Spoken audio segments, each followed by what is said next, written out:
So, Peter Dutton's time to shine. Budget reply speech is a big moment for any prospective Prime Minister, but especially so when an election is just around the corner. Tonight I want to outline part of my vision for Australia, which can be summarised as "F off, we're full." It's a little bit harsh. Wind farms are a hoax. Excellent. And the days of big spending governments are over. I think that all government is a waste of taxpayer money. Okay, let's look at immigration first. He made some valid points here. Amidst this housing crisis, Labor is bringing in 1.67 million migrants over 5 years, more than the population of Adelaide. But he'll inevitably be accused of dog whistling to xenophobes and racists.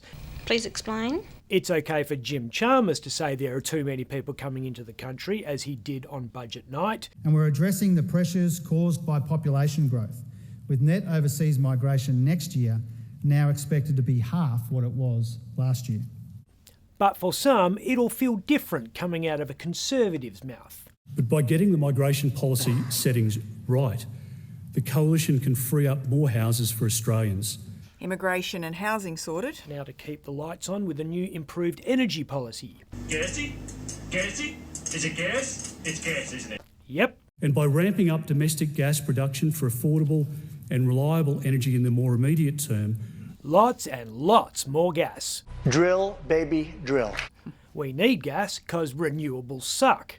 And the government's renewables only policy continues to drive up power prices. Electricity and gas prices have gone up 18% and 25% respectively. I don't quite know how reducing demand for gas dries up the cost of gas, but anyway, the upshot is shit's expensive. Today, millions of Australians are struggling to pay their bills. Not just gas. No, Peter reckons there's one thing missing from the nation's energy policy that, if added, will pep things up.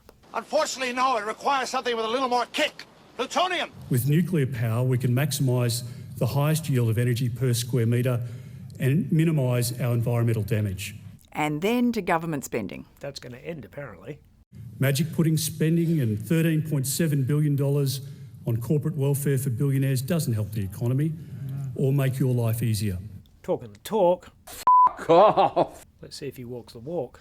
And he isn't going to stop those billionaires getting the $300 energy rebate. It was a pitch for the lodge. Oh, you reckon he actually read out his CV? In my 22 years in Parliament, as Health Minister, as a father of 3 children, as a former police officer, as Home Affairs Minister and as Prime Minister, I will do it again. We'll have Australia wondering what kind of PM Dutton would be. He had an answer to that also.